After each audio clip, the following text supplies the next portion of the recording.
আজ জুমার দিনে যদি কোনো ব্যক্তি এই ৯টি দোয়া ও আমল করতে পারে, ইনশাআল্লাহ তাআলা মৃত্যুর পর সে হাসতে হাসতে আল্লাহর জান্নাতে চলে যেতে পারবে।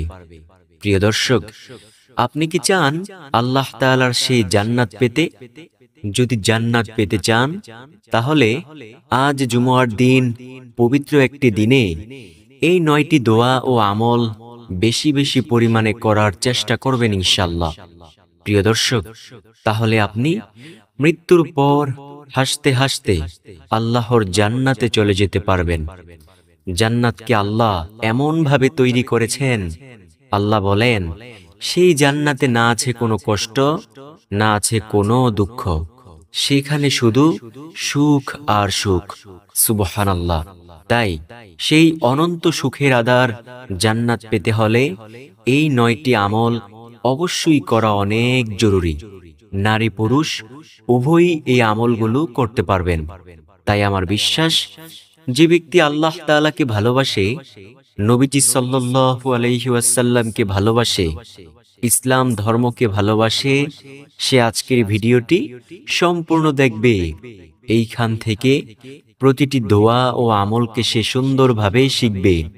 পরবর্তীতে নিয়মিত এই দোয়া ও আমলগুলো অবশ্যই সে করবে ইনশাআল্লাহ।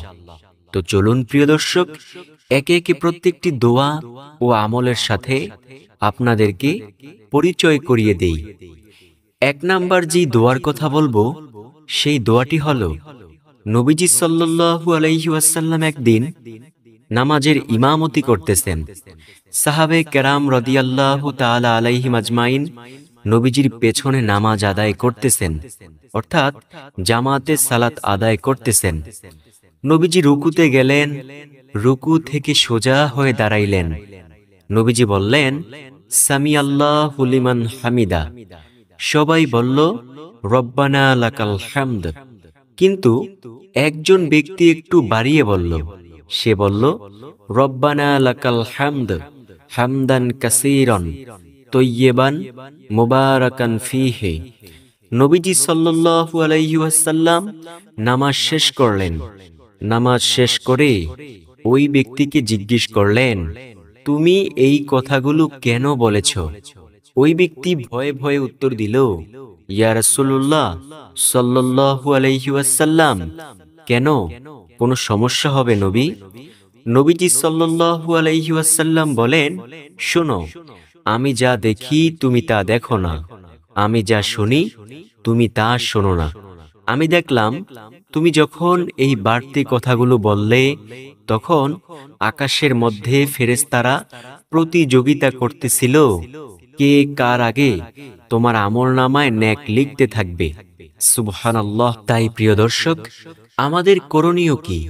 আমাদের করণীয় হলো, যখন আমরা মসজিদে জামাতে সালাত আদায় করব, অথবা যদি নিজে নিজেও নামাজ আদায় করি, অথবা মহিলারা যদি ঘরের মধ্যে নামাজ আদায় করেন, রুকুতে যখন যাইবেন, গিয়ে তো রুকুর তাসবিহ পড়বেন। তারপর যখন সোজা হয়ে দাঁড়াইবেন, তখন বলবেন, সামি আল্লাহু লিমান হামিদা। আর তখনই বলবেন, রব্বানা লাকাল হামদ হামদান কাসীরান তয়্যিবান মুবারাকান ফীহি।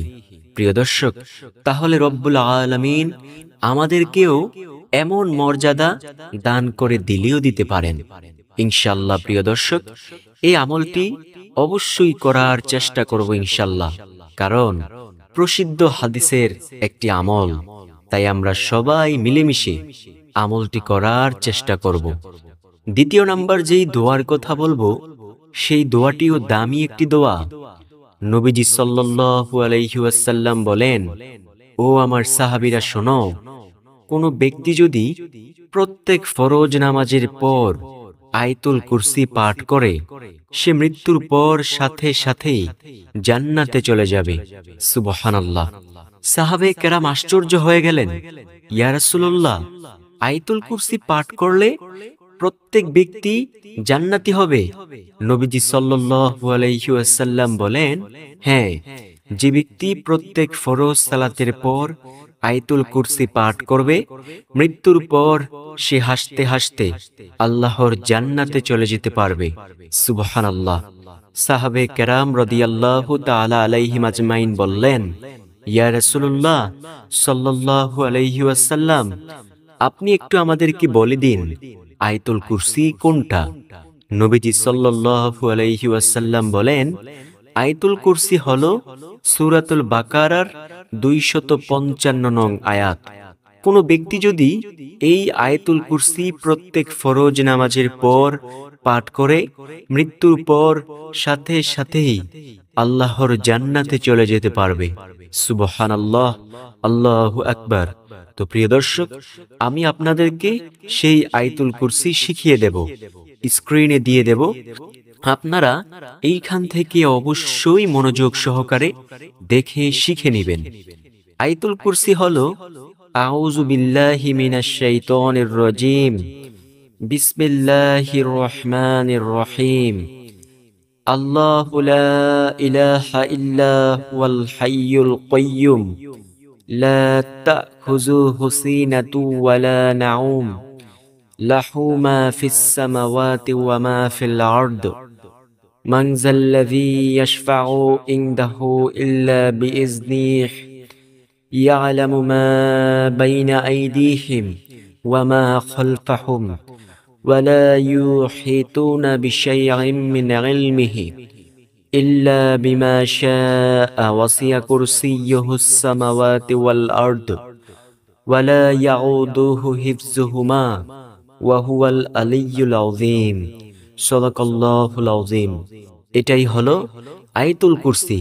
নবীজি সাল্লাল্লাহু আলাইহি ওয়াসাল্লাম বলেন, যে ব্যক্তি প্রত্যেক ফরজ সালাতের পর আয়াতুল কুরসি পাঠ করবে, তার জান্নাতে যাওয়ার জন্য কোনো বাধা থাকে না।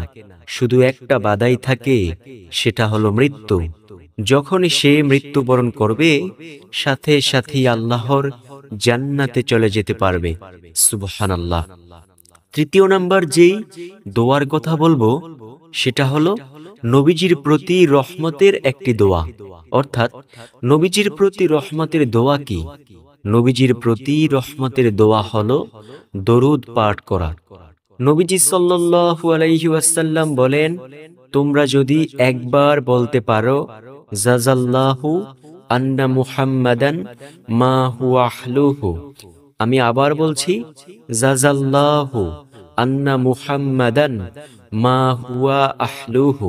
কোন ব্যক্তি যদি একবার এই দরুদ শরীফ পাঠ করতে পারে, রব্বুল আলামিনের 70 জন রহমতের ফেরেশতা 1000 দিন পর্যন্ত অনবরত শুধু তার আমলনামায় নেক লিখতেই থাকবে।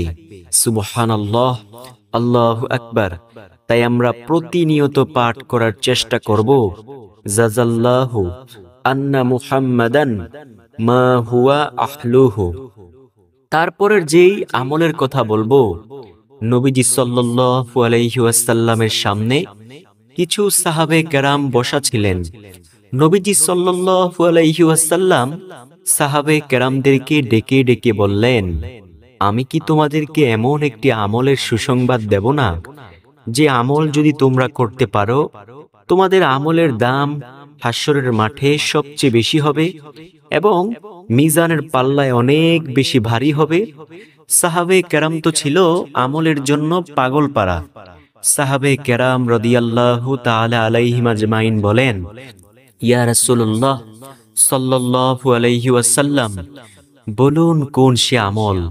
নবীজি সাল্লাল্লাহু আলাইহি ওয়াসাল্লাম বলেন, শোনো, যদি কোনো ব্যক্তি প্রতিদিন 100 বার বলতে পারে সুবহানাল্লাহি ওয়া বিহামদিহি, তাহলে তার আমলের দাম হাশরের মাঠে সবচেয়ে বেশি হবে।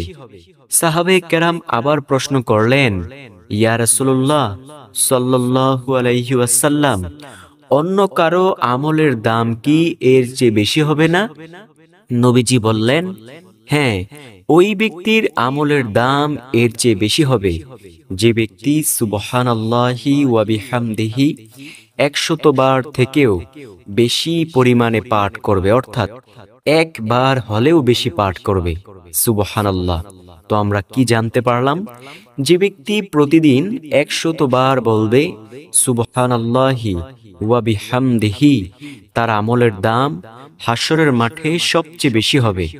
সাহাবে কেরাম প্রশ্ন করেছেন, ইয়া রাসূলুল্লাহ সাল্লাল্লাহু আলাইহি ওয়াসাল্লাম, অন্য কারো আমলের দাম কি এর চেয়ে বেশি হবে না? নবীজি বললেন, হ্যাঁ, ওই ব্যক্তির আমলের দাম এর চেয়ে বেশি হবে যে ব্যক্তি সুবহানাল্লাহি ওয়া বিহামদিহি 100 বার থেকেও বেশি পরিমাণে পাঠ করবে। আল্লাহু আকবার। তাই আমরা প্রতিনিয়ত সুবহানাল্লাহি ওয়া বিহামদিহি বেশি বেশি পরিমাণে পাঠ করার চেষ্টা করব ইনশাআল্লাহ। এছাড়াও নবীজি সাল্লাল্লাহু আলাইহি ওয়াসাল্লাম বলেছেন, যে ব্যক্তি প্রতিদিন 100 বার বলবে সুবহানাল্লাহি ওয়া বিহামদিহি, তার গুনাহের পরিমাণ যদি সমুদ্রের ফেনারাশির সমতুল্য হয়ে থাকে, তারপরেও আল্লাহ সেই গুনাহগুলোকে ক্ষমা করে দিবেন। সুবহানাল্লাহ, আল্লাহু আকবার। তাই আমরা প্রতিদিন প্রত্যেক ফরজ নামাজের পর পাঠ করতে পারি। এছাড়াও হাঁটতে, চলতে, উঠতে, বসতে পাঠ করতে পারি সুবহানাল্লাহি ওয়া বিহামদিহি। পঞ্চম নাম্বার যেই আমলের কথা বলবো, সে আমলটিও দামি একটি আমল।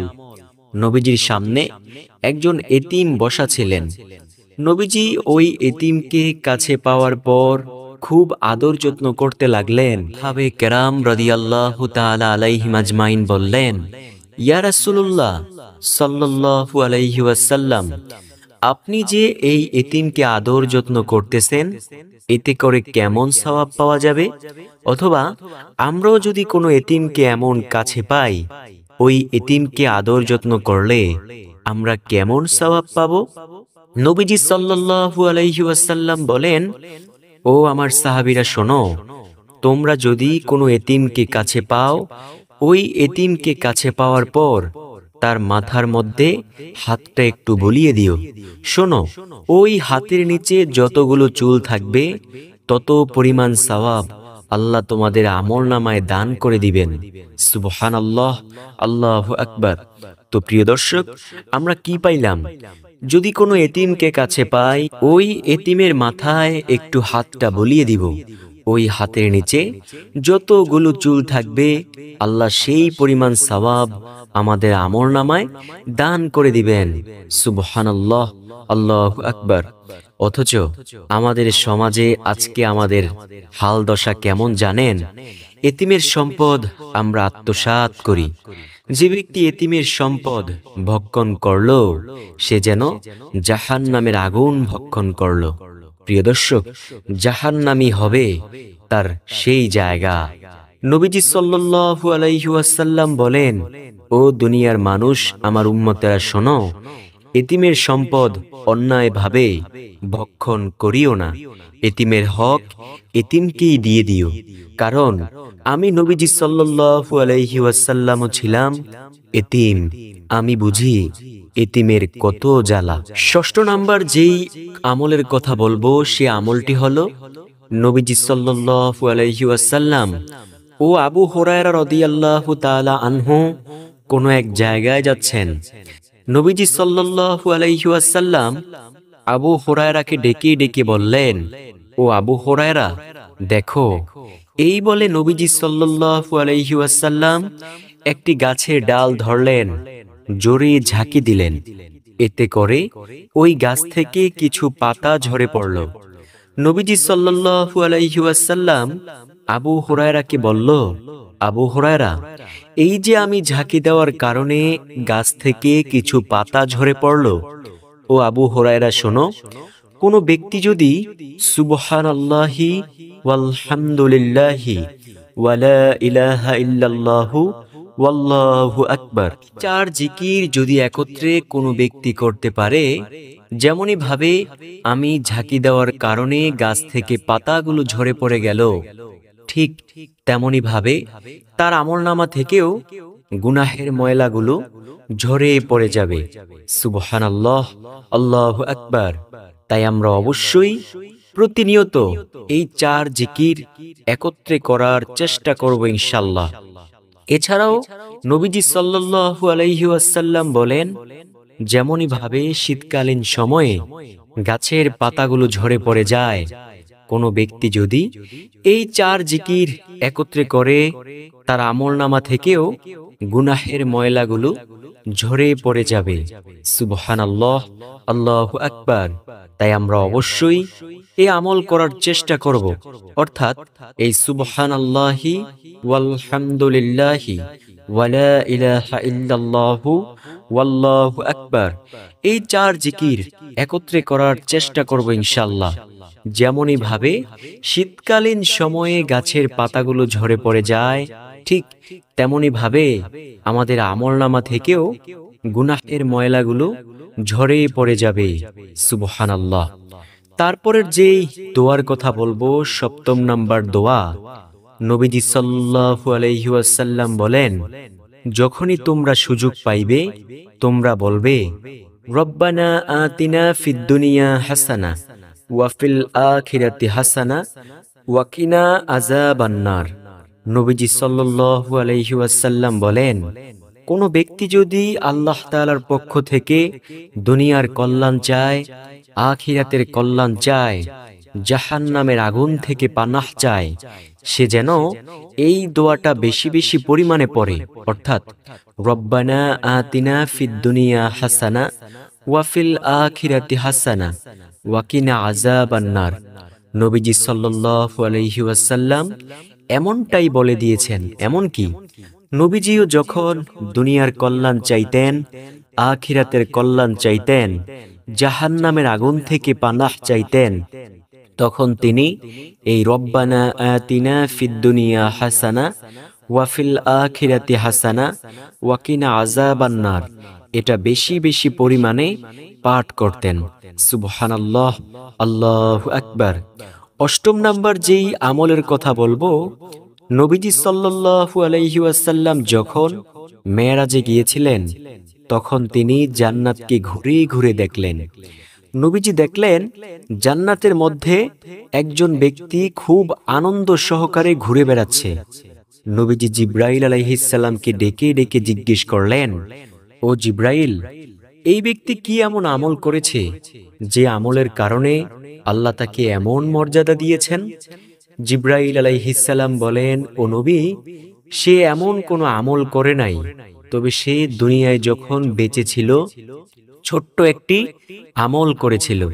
সে একদিন রাস্তা দিয়ে হাঁটছিল। রাস্তা দিয়ে হাঁটার সময় একটি কষ্টদায়ক বস্তু, খেজুরের একটা ডাল, রাস্তায় পড়ে থাকতে দেখে। এটা মানুষের চলাচলে কষ্ট হবে, এই কথা ভেবে সে এটা রাস্তা থেকে সরিয়ে দিয়েছে। রব্বুল আলামিন এই আমলটাকে এতটাই পছন্দ করেছেন যে আল্লাহ সুবহানাহু ওয়া তাআলা এই আমলের বরকতে তাকে জান্নাত দান করেছেন। সুবহানাল্লাহ, আল্লাহু আকবার। তো প্রিয় দর্শক, আমাদের করণীয় কি? আমরাও যখন দুনিয়ার রাস্তা দিয়ে হাঁটবো অথবা মানুষের চলাচল করে এমন পথ দিয়ে হাঁটবো, তখন যদি কোনো কষ্টদায়ক বস্তু পড়ে থাকতে দেখি, সেটা রাস্তা থেকে সরিয়ে দেব। অবশ্যই রব্বুল আলামিন আমাদেরকে এমন মর্যাদা দান করবেন। সুবহানাল্লাহ, আল্লাহু আকবার। কারণ কোন দিনের আমল আল্লাহ কবুল করে নেয় এটা কেউ বলতে পারে না। নবীজি বলেন, একজন পতিতা মহিলা রাস্তা দিয়ে হাঁটছিল, বনি ইসরাইল গোত্রের। সেই মহিলার উপর জাহান্নাম একেবারে ওয়াজিব ছিল, সে নিশ্চিত জাহান্নামী হইত। ওই মহিলা হঠাৎ করে দেখল পথিমধ্যে একটা কুকুর অথবা বিড়াল সে পানি পিপাসার জন্য কাতরাচ্ছে। ওই মহিলার অন্তরে মায়া লেগে গেল, সে একটু পানি এনে ওই কুকুর অথবা বিড়ালটিকে খেতে দিল। ওই বিড়ালটি আল্লাহ তাআলার হুকুমে তার প্রাণ ফিরে পেল। আল্লাহ তাআলা এই ছোট্ট আমলের কারণে ওই জাহান্নামী মহিলাকে জান্নাত দিয়ে দিয়েছেন। সুবহানাল্লাহ। তো সর্বশেষ নাম্বার যেই দোয়ার কথা বলবো সেটা হলো সুবহানাল্লাহি ওয়া বিহামদিহি সুবহানাল্লাহিল আযীম। প্রিয় দর্শক, এই 9টি দোয়া ও আমল বেশি বেশি পরিমাণে করার চেষ্টা করব ইনশাআল্লাহ। আল্লাহ আমাদেরকে সেই তৌফিক দান করুক। ভালো লাগলে ভিডিওটি প্রিয়জনের কাছে শেয়ার করতে ভুলবেন না।